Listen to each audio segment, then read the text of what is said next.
ஐயா, இன்னைக்கு நம்ம தமிழகத்துல வந்து பாத்தீங்கன்னா விவசாயிகள் இடத்துல இருந்து காவேரி விஷயத்துல வரைக்கும் பார்த்தோம்னாவே இந்த மேகதாதுங்கிற ஒரு அணை பிரச்சனை வந்து பாத்தீங்கன்னா இந்த கர்நாடகா சைடுல இருந்து நமக்கு எப்பயுமே வந்துகிட்டு இருக்குது. சில ஒவ்வொரு ஆண்டும் ஒவ்வொரு ஆட்சியிலையும் நம்ம இன்னைக்கு வரையும் அதை சந்திச்சுக்கிட்டு தான் இருக்கிறோம். எனக்கு தெரிஞ்சு விவரம் தெரிஞ்ச காலத்துல இருந்து இதை நான் பார்த்துட்டு இருக்கிறேன். இதே நேரத்துல வந்து பாத்தீங்கன்னா முன்னாள் முதலமைச்சர் மு.க.ஸ்டாலின் அவர்கள் வந்து பாத்தீங்கன்னா ஒரு கருத்து சொல்லியிருந்தாரு. அதாவது வந்து பாத்தீங்கன்னா இன்றைக்கு வந்து பாத்தீங்கன்னா தமிழக வெற்றி கழக தலைவர் முதலமைச்சர் விஜய் அவர்கள் கர்நாடகா வந்து பயணம் செய்து இந்த மேகதாது பிரச்சனையை வந்து தீர்ப்பதாக இருக்குது அப்படிங்கிற மாதிரி இதை சொல்லியிருந்தாங்க. அதற்கு வந்து இவர் வந்து எதிர்த்து என்ன சொல்லியிருக்கிறாரு அப்படின்னா 30 ஆண்டு காலம் வந்து பாத்தீங்கன்னா சட்ட போராட்டம் தோல்வி அடைந்தது அப்படிங்கிறாரு. அப்ப சட்ட போராட்டம் அப்படிங்கிறாரு, அவங்க என்ன மாதிரியான சட்ட போராட்டங்கள் சந்திச்சிருக்கிறாங்க, அதுக்கு இதுக்கு என்ன சம்பந்தம், இவங்க ஏன் முதலமைச்சர் விஜய வந்து போறதை வந்து தடுக்கிறதுக்கான காரணம் என்ன அப்படிங்கிறது அவனுடைய கருத்துக்கள் சொல்ல முடியுங்களா ஐயா? அதாவது இந்த மேகதாது அணை பிரச்சனை கர்நாடகா பிரச்சனைன்றது இன்னைக்கு நேற்றுக்கு இல்லை, கிட்டத்தட்ட 30 ஆண்டு காலமா நடக்கிறதுக்கு. முதல்ல இந்த பிரச்சனை வரதுக்கு காரணமே யாருன்னு தெரியுமா? இவங்களோட சங்கத்தோட முன்னாள் தலைவர் மு கருணாநிதி அவர்கள் தான். அன்னைக்கு வெள்ளம் வந்துருச்சுன்றதுக்காக கர்நாடகாவுக்கு டேம் அணை கட்டுறதுக்கு பர்மிஷன் கையெழுத்து போட்டு கொடுத்ததே கருணாநிதி தான். அதுக்கப்புறம் அந்த கர்நாடகா தண்ணி கொடுக்க மாட்டேன்ட்டு தண்ணி இவ்வளோ டிஎன்சி தண்ணி கொடுக்கணுன்ட்டு ஒரு அக்ரிமெண்ட்டாவது போட்டிருந்தாருன்னா இந்த பிரச்சனையே வந்திருக்காது. ஆனால் அதை செய்யாமல் இவர் பாட்டுக்கு அசால்ட்டாக விட்டதுனால தான் அன்னைக்கு வந்து காவிரி நதி நீர் பிரச்சனைக்கு ஆரம்பிச்சு. அதுக்கப்புறம் சட்ட திட்டங்கள் முதல்ல கேஸ் போட்டது திராவிட மாடல் அரசாங்கம் தான். நான் அதை இல்லைன்னு சொல்ல வரல. ஆனால் அந்த சட்ட போராட்டம் நடத்தி அதை வெற்றி கண்டது யாருன்னா டாக்டர் புரட்சி தலைவி டாக்டர் ஜெயலலிதா அம்மா அவர்கள் தான். ஏன்னா அன்னைக்கு வந்து பார்த்தீங்கன்னா அந்த கர்நாடகா நீங்களும் சொன்னீங்க, ஒவ்வொரு அரசாங்கம் ஒவ்வொரு கவர்மெண்ட் வரும்போது இந்த கர்நாடகா பிரச்சனை பெருசா இருக்குன்ட்டு. ஆனா நல்லா சிந்திச்சு பாத்தீங்கன்னா திமுக ஆட்சிக்கு வரும்போது வண்டி தண்ணி வந்துடும், தண்ணியை திறந்து விட்டுருவாங்க. அவங்க அண்ணா திமுக ஆட்சி வந்ததுன்னா உடனே அடைச்சிப்பாங்க. புரியுதுங்களா? இது வந்து திமுகவுக்கும் கர்நாடகா அரசாங்கத்து காங்கிரஸ் அரசாங்கத்தும் உள்ள ஒப்பந்தம். அதாவது நான் வந்தா ஒண்டி திறந்து விட்டுரு தண்ணியை, ஏன்னா தமிழக மக்கள் என்ன தப்பா நினைக்கக்கூடாது, பாரு கருணாநிதி ஆட்சியில் தண்ணி திறந்து விட்டான் பாரு அப்படின்னு நினைக்கணுன்றதுக்காக இவங்களா போட்ட அக்ரிமெண்ட். புரியுதுங்களா? யாருக்கும் தெரியாத அக்ரிமெண்ட். ஆனால் ஜெயலலிதா ஆட்சி வந்த உடனே அடைச்சிப்பாங்க. நம்ம கோர்ட்டுக்கு போவோம், இவ்வளோ தேசிய நதினி இவ்வளோ திறந்து விடணும்னு சொல்லும். இதே போராட்டமாக தான் இருக்கும் இந்த ஆட்சி வந்தாங்க. இதுதான் இவனுங்களோட வேலை. அது மட்டும் கிடையாது. இன்னைக்கு முதலமைச்சர் அவர்கள் திருவாய் திறந்திருக்காரு. மேகதாது அணை இது பிரச்சனை தொடர்பாக நீங்கள் காவிரிக்கு போய் சட்ட போராட்டம் நடத்தி நாங்கள் இது பண்ணுதான் அது எங்களுக்கு அசிங்கம்னு சொல்லி பேசிக்கிட்டீங்க. நான் என்ன கேட்குறேன், காவிரி பிரச்சனையில உங்களுக்கு எல்லாம் பேசுறதுக்கு யோகிதையே கிடையாது.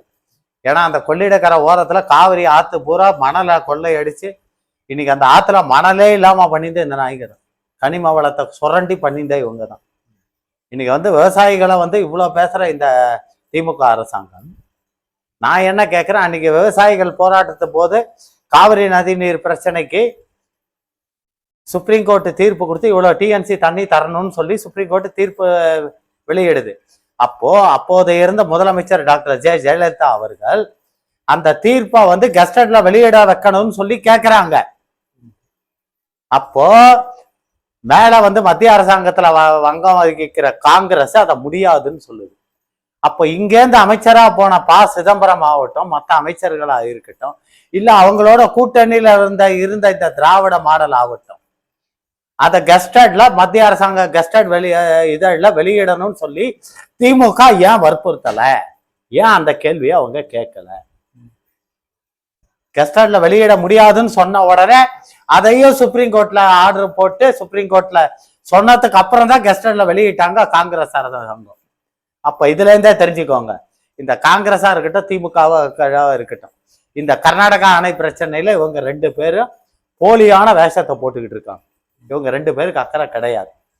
உண்மையிலே காங்கிரஸுக்கு தமிழ்நாட்டு மக்கள் மேல அக்கறை இருந்திருந்தால் இப்ப அங்க காங்கிரஸ் ஆட்சி தானே நடக்குது. ராகுல் காந்தி நினைச்சா ஏன் சொல்லக்கூடாது, தண்ணியை திறந்து விடு, எனக்கு உங்க மக்கள் மாதிரி கர்நாடகா மாதிரி எனக்கு தமிழக மக்களும் வேணும், என்ன தீர்ப்பு வந்ததோ அந்த தீர்ப்புல காவிரி மேன்மை ஆணையம் சொன்ன இதுவை அவ்வளோ டிஎன்சி தண்ணியை தமிழ்நாட்டுக்கு திறந்து விடுன்னு சொல்லி ராகுல் காந்தி சொல்ல வேண்டியதானே? ஏன் சொல்ல மாட்டேங்கிறாரு? ஏன் இவர் போய் வற்புறுத்த வேண்டியதானே? திமுக ஏன் இது வரைக்கும் வற்புறுத்தலை? என்ன காரணம்னா அவங்களுக்கு கர்நாடகா முக்கியம். ஏன்னா தமிழ்நாட்டை பொறுத்த வரைக்கும் இந்த திராவிட மாடல் ஏதோ சொன்னாலும் மக்கள் நம்பிடும் நல்லா தெரியும். அதனால இவங்களை வச்சு நம்ம இங்க சீட்டை பிடிச்சிடலான்ற ஒரு எண்ணம் உண்டு. அதனால தமிழ்நாட்டு மேல காங்கிரஸுக்கும் அக்கறை கிடையாது, திமுகவுக்கும் அக்கறை கிடையாது. தமிழ்நாட்டோட உரிமைகளை பாதுகாத்த ஒரே முதலமைச்சர் யாருன்னா அனைத்து இந்திய அண்ணா திராவிட முன்னேற்ற கழகத்தின் முன்னாள் முதலமைச்சர் டாக்டர் புரட்சி தலைவி அம்மா அவர்கள் தான். முல்லை பெரியார் அணையில கேரளாவை எதிர்த்து 146 அடியில இருந்து 148 அடியா அந்த டேமை உயர்த்தி கொடுத்தாதான் டாக்டர் புரட்சி தலைவி அம்மா அவர்கள் தான். அதே சமயத்துல 152 அடி வரைக்கும் தமிழ்நாட்டுக்கு தான் சொந்தம். டேம் ஒன்றும் வீக்கா இல்லை, வேற டேம் கட்டக்கூடாதுன்னு சொல்லி கேரளாவை எதிர்த்து கேஸை போட்டு ஜெயிச்சா அதுக்கு ஆர்டர் வாங்கியிருந்தோம் டாக்டர் புரட்சி தலைவி அம்மா அவர்கள் தான். இன்னைக்கு திருநெல்வேலி மாவட்டம், அந்த மாவட்டத்தில் இன்னைக்கு தண்ணிகள் மேகதாது அந்த அணை பிரச்சனை இல்லாம இன்னைக்கு விவசாயம் செழிப்பா இருக்குன்னா அதுக்கு காரணம் அந்த 2 அணைகளை அவங்க வந்து உயர்த்திந்து தான் இன்னைக்கு அதுக்கு காரணமே. அதே மாதிரி காங்கிரஸ் பீரியட்ல நெய்வேலி நிலக்கரி இதுவா 5% இதுவோ வந்து ஷேரை வந்து வேற ஆளுக்கு கொடுக்க போறேன்னு சிதம்பரம் அவர்கள் சொல்லும் போதும் அந்த 5% மின்சார இதுவை வந்து எங்க தமிழ்நாட்டுல மின்சார அனல் மின் நிலையம் இருக்கிறதுனால எங்களை கேட்காம நீங்க கொடுக்க கூடாது, அதை எங்ககிட்டயே கொடுக்கணும்னு சொல்லி அந்த உரிமையை மீட்டெடுத்ததும் டாக்டர் புரட்சி தலைவி அம்மா அவர்கள் தான்.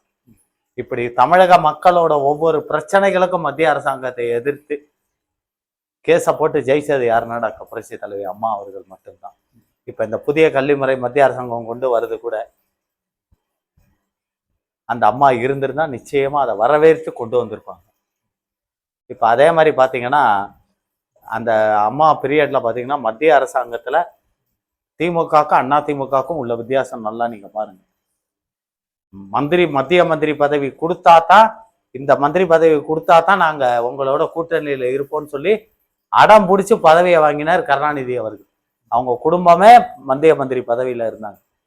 ஆனா கனிமொழி இந்த தமிழ்நாட்டுக்கு என்ன செஞ்சிருக்கு, ராசா என்ன செஞ்சிருக்காரு, இல்ல எஸ் பழனி மாணிக்கம் அந்த டெல்டா மாவட்டத்துல பிறந்தவர் இது வரைக்கும் இந்த காவிரி நிதிநீர் பிரச்சனை பத்தி ஒரு வார்த்தை பேசியிருப்பாரா, இல்ல ஒரு வார்த்தை எதுக்காவது அதுக்கு நடவடிக்கை எடுத்திருப்பாரா? இல்லையே, எதுவுமே செஞ்சதில்லை. ஆனா அண்ணா திமுகவுக்கும் உள்ள வித்தியாசம் பாருங்க. அதாவது திமுகல இது வரைக்கும் எந்த ஆட்சி வந்தாலும் மத்திய அரசாங்கத்துல அமைச்சர் பதவியில திமுக தான் நிறைய தடவை இருந்திருக்காங்க இல்லையா? ஆமாம். ஆனா இதுக்கெல்லாம் நடவடிக்கை எடுக்க வேண்டியது யார்? அப்போ மாநில அரசாங்கமா மத்திய அரசாங்கம்? மத்திய அரசாங்கத்துல நெருக்கமா கூட்டணியில இருக்கிற நீ எல்லாம் இதுக்கு நடவடிக்கை எடுத்திருக்கணும். ஏன் திராவிட மாடல் இது வரைக்கும் நடவடிக்கை எடுக்கல, எதையுமே தட்டி கேட்கல? ஏன்னா அவங்களுக்கு அங்க பதவி முக்கியம், கொள்ளையடிக்கிறது முக்கியம். அதனால மத்திய அரசாங்கத்தை எதிர்த்து இவங்க செய்ய மாட்டாங்க. இன்னைக்கு பிஜேபிய மதவாத கட்சின்னு சொல்றான். நல்லா புரிஞ்சுக்கோங்க, தமிழக மக்கள் இதை நல்லா தெரிஞ்சுக்கணும். இன்னைக்கு பிஜேபிய மதவாத கட்சின்றான். யாரு? அதே பிஜேபி கூட கூட்டணி வச்சிங்களா அன்னைக்கு அதை மதவாத கட்சியா தெரியலையா?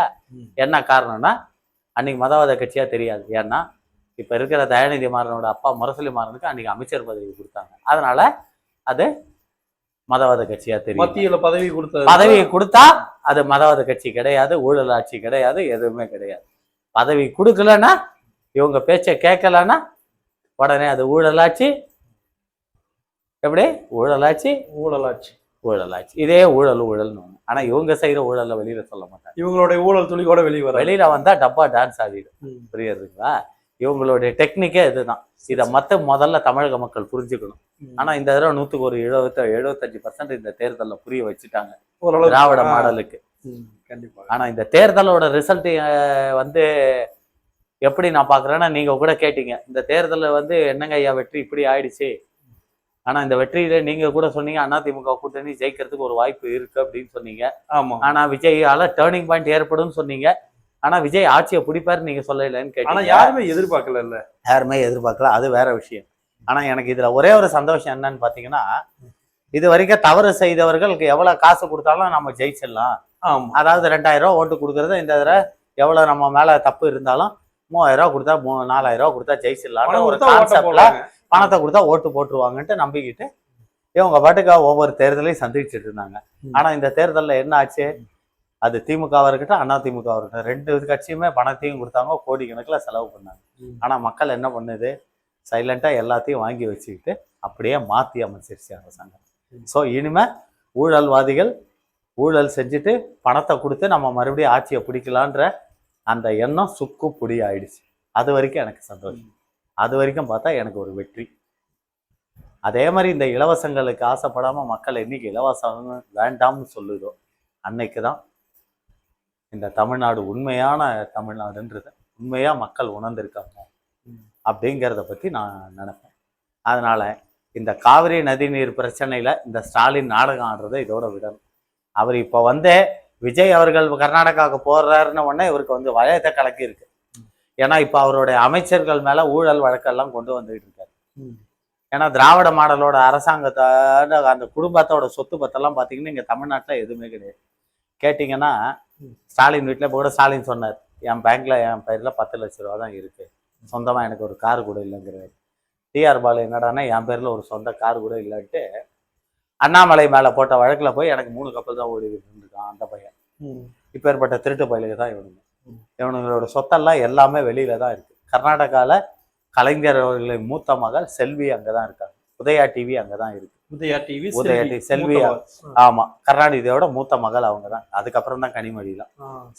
அந்த மகள் கிட்டதான் இவங்களுடைய சொத்துக்கள்லாம் நிறைய பேர் பினாமி பேர்ல அங்கதான் இருக்கு. விஜய் அவர்கள் இப்ப காங்கிரஸ் கூட ரொம்ப நெருக்கமா இருக்கிறதுனால இவங்களோட சொத்து பட்டியல் அங்க என்னென்ன இருக்குன்றதை வெளியில கொண்டு வருன்ற பயம் ஸ்டாலினுக்கு ஏற்பட்டு போச்சு. அதனாலதான் விஜய் அங்க போய் கர்நாடகா போறதை தடுக்கணுன்றதுக்காக இந்த காவிரி பிரச்சனையை ஒரு பிரச்சனையா வச்சுக்கிட்டு இது சட்ட போராட்டம் அவமரியாதை அப்படின்னு சொல்லி தடுக்க பார்க்குறாரு. வேற ஒண்ணுமே கிடையாது. அதனால விஜய் அவர்களே தைரியமா கர்நாடகாவுக்கு போங்க, சிவகுமார் கிட்ட பேசுங்க. சட்டப்படி காவிரி நதிநீர் ஆணையம் சுப்ரீம் கோர்ட் ஆர்டர் படி தமிழ்நாட்டுக்கு எவ்வளோ டிஎன்சி தரணுமோ அதை திறந்து விட வேண்டியது உங்களுடைய கடமைன்னு சொல்லி அவங்கள கேளுங்க. திறந்து ஜெயலலிதா மாதிரி அவங்க கொடுக்கலன்னா தயவு செய்து உடனடியாக இதை கோர்ட்டில் போட்டு தமிழக மக்களுக்கு அந்த காவிரி தண்ணியை பெற்று தர வேண்டியது இப்போ இருக்கிற முதலமைச்சர் விஜயோட கடமை. இதை நீங்கள் செய்வீங்கன்ற நம்பிக்கை எனக்கு இருக்கு. தயவுசெய்து இந்த திராவிடியா மாடல் பேச்சை கேட்டுக்கிட்டு அவங்க சொல்கிற மாதிரி நடந்தீங்கன்னா உங்களுக்கு கெட்ட பேர் தான் வரும். அதே சமயத்தில் இன்னைக்கு காங்கிரஸ் அரசாங்கம் ராகுல் காந்தி அவர்களுக்கு ஒன்றே ஒன்று சொல்கிறேன். இன்னைக்கு விஜய் ஆட்சியில் உங்கள் 2 அமைச்சர்களுக்கும் மந்திரி பதவியோ அமைச்சர் பதவியோ அவர் கொடுத்துருக்காரு. அதுக்கு மரியாதை கொடுத்தாவது தயவு செய்து கர்நாடகாவை காவிரி தண்ணியை தமிழ்நாட்டுக்கு திறந்து விடுங்கன்னு சொல்லி ராகுல் காந்தி அவர்கள் ப்ரெஷர் கொடுக்கணும். அதனால இந்த கர்நாடகா விஷயத்துல விஜய் அவர்கள் தைரியமா போய் கர்நாடகா காவிரி தண்ணியை தமிழ்நாட்டுக்கு கொண்டு வந்துட்டாருன்னா இது அவருக்கு ஒரு மிகப்பெரிய பேராக இருக்கும். அதனால இந்த திராவிடியா மாடல் பேச்செல்லாம் சும்மா வெத்து வேட்டு பேச்சு. இவங்கெல்லாம் சும்மா தமிழ்நாட்டோட உரிமைகளை கெடுக்கிறதுக்குன்னே வந்த கட்சி தான் திமுக கட்சி. அதை வச்சு அதில் வருமானம் இருந்தால் அதை ஆதரிப்பாங்க, வருமானம் இல்லைன்னா ஆதரிக்க மாட்டாங்க. இதுதான் அவங்களோட கொள்கை. அதனால இந்த காவிரி நதிநீர் பிரச்சனையில் இவர் சொல்றதை பற்றிலாம் விஜய் கவலைப்பட மாட்டார். நிச்சயமா வருகிற 3ஆம் தேதி அவர் கர்நாடகாவுக்கு போவார். நிச்சயமா இந்த காவிரி நீர் பிரச்சனை தீரும்ன்ற நம்பிக்கை எனக்கு இருக்கு. நன்றி, வணக்கம்.